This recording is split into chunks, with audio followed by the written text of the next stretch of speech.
Hello everyone, the serious explainer में आपका स्वागत है। तो दोस्तों, आज की मूवी का नाम है अपर अर्थ। ये 2014 में आई थी। तो मूवी की शुरुआत होती है एक लड़के से जो जमीन पर लेटा हुआ है। वो बुरी तरह से जख्मी है। तभी वो बताता है पृथ्वी के बारे में। मैंने कहानियां सुनी थी, वो स्वर्ग जैसी थी और इंसानों ने उसे बर्बाद कर दिया। 1000 वर्ष पहले यूनाइटेड स्टेट ऑफ अमेरिका ने एक टीम की स्थापना की। उनका काम था पृथ्वी से इंसानों को दूसरे प्लेनेट पर पहुंचाना। प्लेनेट का नाम था नोवा प्राइम। पर वहाँ पर भी खतरा कम नहीं था। एलियन ने अर्सा नाम के हैवानों को छोड़ा, ऐसे शैतान जो इंसानों को मारने के लिए बने थे। दरअसल इनके अंदर एक कमी थी, ये देख नहीं सकते थे। ये इंसानों को उनके पसीने और डर से पता लगा लेते थे। मानव जाति एक बार फिर से खतरे में थी और फिर से इंसान जवाब ढूंढने के लिए रेंजर्स के पास गए और वो जवाब प्राइम कमांडर साइफर रिच के रूप में मिला। पहले अदृश्य इंसान माना जाते हैं, जो कि वो डर से इस कदर बेखबर थे कि अर्सा को तो वो दिखाई ही नहीं देते थे। इस घटना को अदृश्य होना कहते हैं। फिर हमें 3 दिन पहले का सीन दिखाया जाता है। नोआ प्राइम प्लेनेट को दिखाया जाता है। यहाँ पे कुछ रेंजर्स को दिखाया जाता है। ये लोग एक्सरसाइज कर रहे होते हैं। साइफर रिच का एक 9 साल का बेटा भी है। इसका नाम किटाई होता है। ये रेंजर बनना चाहता है और ये टेस्ट में उसने बहुत अच्छे नंबर भी लाता है, पर मैदान में वो मात खा जाता है। ये अपने डर पर कंट्रोल नहीं कर पाता। दरअसल वो जब छोटा था तो उसके ही सामने अरसा ने उसकी बहन को मार देते हैं और इसका जिम्मेदार वो अपने आप को समझता है। पर वो कमांडर से रिक्वेस्ट करता है कि कमांडर अपने फैसले पर फिर से गौर करे। दरअसल उसके पिता बहुत दिनों के बाद घर पे आने वाले होते हैं और ये चाहता है कि मैं उनके सामने रेंजर बन के जाऊं। वो घर जाके अपने पिता से बात भी करता है और अपने रूम के अंदर चला जाता है। उसके पिता उसके पास रूम में जाते हैं और कहते हैं अपना सामान पैक करो, तुम मेरे साथ ही फिटोस चल रहे हो। और सीन चेंज होता है और हमें एयरबेस का सीन दिखाया जाता है। इनके प्लेन में अर्सा का एक अंडा भी रखा जाता है। कुछ ही देर में ये हाईटेक प्लेन लेकर निकल जाते हैं और हमें प्लेन के अंदर का सीन दिखाया जाता है। साइफर रिच अपने बेटे से कहता है, तुम सो क्यों नहीं जाते, मैं सोने जा रहा हूँ। साइफर के सोने के बाद उसका बेटा प्लेन में घूमने लगता है। तभी एक रेंजर उसे रोक लेता है। साइफर का बेटा उस रेंजर से पूछता है उस पिंजरे के अंदर क्या है। तभी वो रेंजर अर्सा को दिखाता है, हम अदृश्य बनने के लिए इफिटोस ले जा रहे हैं, क्या तुम अदृश्य बनना चाहोगे। रेंजर की बातें सुन के वो अर्सा के पास जाने लगता है, लेकिन वो डर जाता है। तभी वहाँ पे साइफर रिच आता है और अपने बेटे गिटाई को अंदर अपने सीट पे जाने को कहता है और रेंजर्स को कहता है हमले के लिए तैयार हो जाओ। साइफर गिटाई से कहता है तुम्हारे सीट के पीछे एक लाइफ सूट है, उसे पहन के तैयार रहो। साइफर इस पायलट से कहता है उल्का पिंड का सबसे नजदीकी तूफान कहाँ आया था। पायलट उसे बताता है प्लेन के दाहिनी तरफ 2000 किलोमीटर पर। पायलट बताता है ऐसा तूफान करोड़ों साल में एक बार आता है। दरअसल साइफर इस पहले ही तूफान का कंपन महसूस कर लिया था। तभी हम स्क्रीन पे देख पाते हैं उल्का पिंड के कण कम हो रहे होते हैं। तभी अचानक हम देख पाते हैं सामने से बहुत सारे उल्का पिंड आ रहे होते हैं। उल्का पिंड को प्लेन से टकराते ही किटाई बहुत डर जाता है। प्लेन को काफी नुकसान होता है। इंजन भी धीरे धीरे बंद हो रहे थे। साइफर इस लाफिया नाम के प्लेनेट पर जाने को कहता है, लेकिन उस प्लेनेट पर जाना मुश्किल था। फिर भी किसी तरह प्लेन को पायलट मोड़ लेता है। इस प्लेनेट के नजदीक जाने के बाद इन्हें पता चलता है कि यह प्लेनेट इंसानों के रहने के लिए अयोग्य घोषित कर दिया गया है। कंप्यूटर इन्हें वार्न भी करता है कि इस प्लेनेट पर उतरने की कोशिश न करें। साइफर रिच कहता है कहीं और ले चलो हमें। तभी पायलट बताता है कि ये मुमकिन नहीं है, प्लेन कभी भी टूट सकता है। हम आगे के सीन में देख पाते हैं प्लेन लाफिया ग्रह पे गिरने लगती है और कुछ देर में प्लेन टूट जाती है। तभी क्रू बाहर उड़ने लगते हैं। साइफर भी किटाई से दूर हो जाता है। प्लेन क्रैश होने के बाद हमें किटाई को दिखाया जाता है जो अभी भी जिंदा है। प्लेन पूरी तरह से डैमेज हो चुकी है। किटाई एक क्रू मेंबर की डेड बॉडी हटाता है तो देखता है सामने साइफर रिच पड़ा होता है। उसकी सांसें चल रही थी। कुछ ही देर में साइफर रिच को होश आ जाता है और किटाई का हाल पूछता है और अर्सा एलियन के बारे में पूछता है, लेकिन यहाँ पे तो प्लेन का पिछला हिस्सा ही नहीं बचा था। साइफर रिच बहुत ही बुरी तरह से घायल है, वो उठ भी नहीं सकता। प्लेन के सारे क्रू मेंबर्स मारे जा चुके हैं। साइफर रिच किटाई को कॉकपिट में जाकर एक इमरजेंसी बीकन लाने को कहता है। साइफर रिच रेडियो पे इमरजेंसी मैसेज भी भेजता है और किटाई को इमरजेंसी बीकन के बारे में बताता है। दरअसल ये बीकन अंतरिक्ष में कहीं भी इमरजेंसी सिग्नल भेज सकता है। इनके पास जो इमरजेंसी बीकन था वो पूरी तरह से टूट गया है। लेकिन साइफर रिच बताता है जहाज के पिछले हिस्से में ऐसा एक और बीकन है। साइफर रिच किटाई को मैप में दिखाता है कि जहाज का पिछला हिस्सा कहाँ पर हो सकता है, लेकिन मुश्किल ये थी कि जहाज का पिछला हिस्सा यहाँ से लगभग 100 किलोमीटर दूर था। इन्हें किसी भी कीमत पे बीकन चाहिए। तभी साइफर रिच बताता है कि मेरे दोनों पैर टूट चुके हैं, तुम्हें कैसे भी करके वो बीकन लाना होगा, नहीं तो हम यहीं पे मारे जाएंगे। साइफर रिच किटाई को इनहेलर भी देता है ताकि उसे ऑक्सीजन मिल सके। ये टोटल 6 पीस होता है, एक पीस 24 घंटे तक चलेगा। साइफर रिच बताता है तुम्हारे लाइफ सूट पे कैमरा भी लगा है, जो तुम देखोगे वो मैं भी देख पाऊंगा। साइफर किटाई को आधुनिक हथियार भी देता है। तभी किटाई अरसा के बारे में पूछता है, पर इनको नहीं पता अरसा जिंदा है भी या नहीं, और किटाई वहाँ से अपने सफर पर निकल जाता है। तभी इसके सामने एक पहाड़ी है, वो कैसे भी करके इस पहाड़ी पर चढ़ जाता है और हमें साइफर रिच को दिखाया जाता है वो फ्लाइंग कैमरे से इस ग्रह के बारे में जानकारियां निकाल रहा होता है और किटाई को बताता है कि इस ग्रह के तापमान में भारी बदलाव होते रहते हैं जो बहुत ही खतरनाक हैं, और ग्रह का ज्यादातर हिस्सा रात में पूरी तरह से जम जाता है। तभी हम किटाई को देख पाते हैं जो लगातार आगे बढ़ रहा था। तभी हम देख पाते हैं किटाई के लाइफ सूट का रंग बदल जाता है। किटाई इस खतरे का निशानी समझता है। तभी साइफर रिच बताता है तुम्हारे लाइफ सूट अलग अलग सेंसर से लैस है। तभी साइफर रिच स्क्रीन पर देखता है कोई जिंदा चीज किटाई की तरफ बढ़ रही थी। किटाई भी तैयार हो जाता है। तभी वो देखता है उसके सामने एक खतरनाक जानवर है और वो उसे एक पत्थर मारता है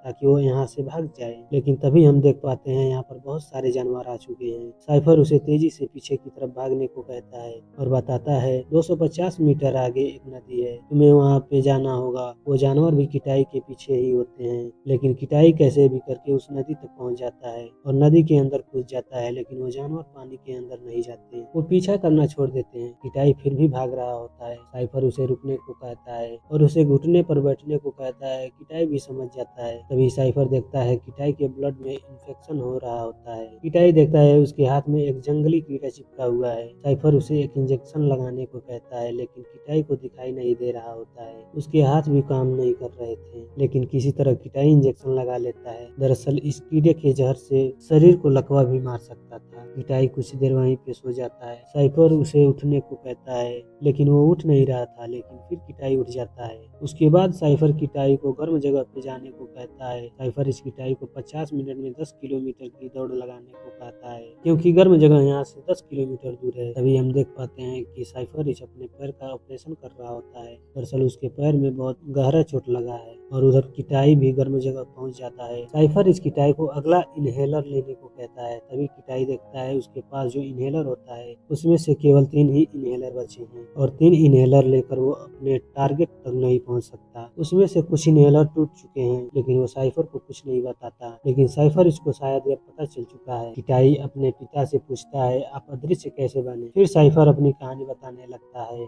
और किटाई सुनते सुनते सो जाता है। फिर अगले दिन किटाई फिर से अपने टारगेट की ओर चल देता है।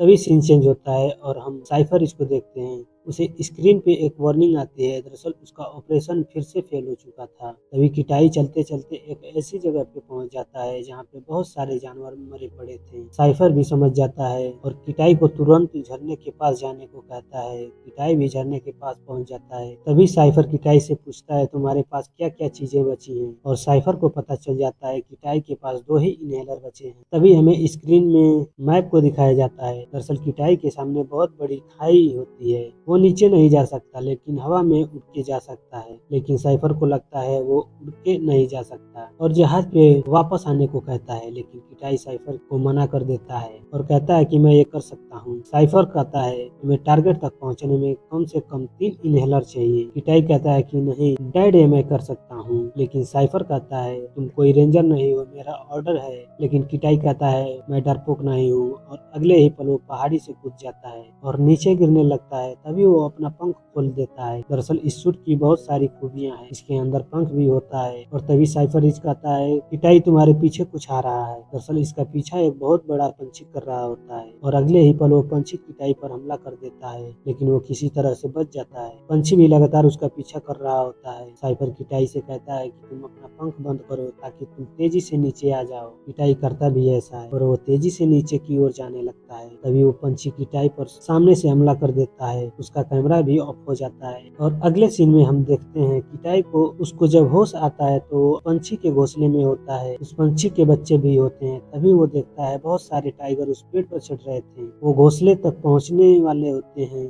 तभी पंछी भी आ जाता है, पंछी टाइगर के ऊपर हमला कर देता है। एक टाइगर तो अंदर भी आ जाता है और एक चूजे को मार भी देता है और तभी किटाई पर हमला कर देता है, लेकिन वो बच जाता है। और फिर टाइगर जब दोबारा हमला करने आता है तभी किटाई उसे बाहर फेंक देता है। तभी एक और टाइगर अंदर आ जाता है और किटाई पर हमला करने वाला होता है। तभी पंछी उसे अपने पंजों में पकड़ लेती है और उसे सीधा नीचे फेंक देती है और किसी तरह किटाई की जान बच जाती है, मगर पंछी के सारे बच्चे मारे जाते हैं। पंछी जोर जोर से चिल्लाता है। तभी हमें दिखाया जाता है किटाई अपने पिता साइफर से बात करने की कोशिश करता है, लेकिन उसका रेडियो टूट चुका था। साइफर भी उसे ढूंढ रहा था। तभी साइफर को अपने 2 रेंजर्स की डेड बॉडी स्क्रीन पे देखता है। साइफर को भी पता चल जाता है अर्सा अभी जिंदा है। किटाई धीरे धीरे आगे बढ़ता है। वो रात गुजारने के लिए एक सेफ जगह ढूंढ रहा था। किटाई पत्थरों पे एक मैप भी बनाता है ताकि उसे अपने टारगेट तक पहुंचने में ज्यादा टाइम न लगे, क्योंकि उसके पास कुछ ही इनहेलर बचे थे। किटाई लगातार आगे बढ़ रहा था। उसके पीछे पीछे वो पंछी भी आती है। किटाई अपना आखिरी इनहेलर भी इस्तेमाल कर लेता है। अब इसके पास कोई भी इनहेलर नहीं था, उसके पास सिर्फ 24 घंटे बचे थे अपने टारगेट तक पहुंचने के लिए। किटाई एक राफ्ट बनाता है और नदी के सहारे आगे बढ़ने लगता है। तभी उसकी आंख लग जाती है और वो सो जाता है, लेकिन जब उसकी आंख खुली तो उसने देखा कि वो किसी ठंडी जगह आ गया था। फिर वो आगे बढ़ने लगता है और ठंड की वजह से वो बेहोश हो जाता है। तभी हम देख पाते हैं किटाई को कोई चीज खींच कर ले जाती है। किटाई की जब आंख खुलती है तो झाड़ियों से ढका हुआ था। जब वो बाहर आकर देखता है तो बाहर पंछी भी होता है। किटाई उसे अपनी जान बचाने के लिए थैंक्स भी कहता है, लेकिन अफसोस कि वो पंछी मर चुका था। किटाई निराश हो जाता है, लेकिन उसे किसी तरह से अपने टारगेट तक पहुंचना होगा, नहीं तो उसके पिता भी मारे जाएंगे। और हम देखते हैं किटाई को जो आगे बढ़ रहा था, लेकिन वो ठीक से सांस नहीं ले पा रहा था। दरअसल उसे इनहेलर की जरूरत थी, लेकिन अब उसके पास कोई इनहेलर नहीं बचा है। तभी किटाई देखता है उसके आगे किसी प्लेन का एक पार्ट दिखाई देता है और जब उसे ध्यान से देखता है तो वो पार्ट उसी के प्लेन का था और वो समझ जाता है जहाज के पीछे का हिस्सा यहीं कहीं आसपास ही होगा। किटाई एक पेड़ के ऊपर चढ़ जाता है और देखता है तो जहाज के पीछे का हिस्सा यहाँ से कुछ ही दूर पर होता है। वो किसी तरह से जहाज के पास पहुंच जाता है। इसे सांस लेने में भी दिक्कत हो रही थी, लेकिन किटाई को इनहेलर मिल जाता है और वो अपने आप को इनहेल करता है। वो एक हथियार भी लेता है। किटाई देखता है अर्सा का अंडा पूरी तरह से टूट गया था, लेकिन अर्सा का कुछ पता नहीं था। किटाई घबरा जाता है। तभी हम देखते हैं साइफर इसको फिर से ऑपरेशन करने की कोशिश कर रहा था, लेकिन वो फिर से असफल हो जाता है। तभी किटाई एक रेंजर्स के हाथ से रेडियो ट्रांसमीटर निकाल कर अपने हाथ में लगा लेता है ताकि वो अपने पिता साइफर इससे कनेक्ट हो सके। किटाई इमरजेंसी बीकन भी ढूंढ लेता है। वो अपने पिता साइफर इससे कनेक्शन भी करता है और बताता है कि मैं जहाज तक पहुंच गया हूं, लेकिन सिग्नल सही नहीं होने के कारण इनकी बात ठीक से नहीं हो पाती। किटाई अर्सा के बारे में बताता है कि वो अब कैद नहीं रहा। किटाई मदद के लिए सिग्नल भेजता है, लेकिन सिग्नल में कुछ रुकावट पैदा होती है। साइफर इस बताता है कि तुम्हें सिग्नल भेजने के लिए उस पहाड़ के चोटी तक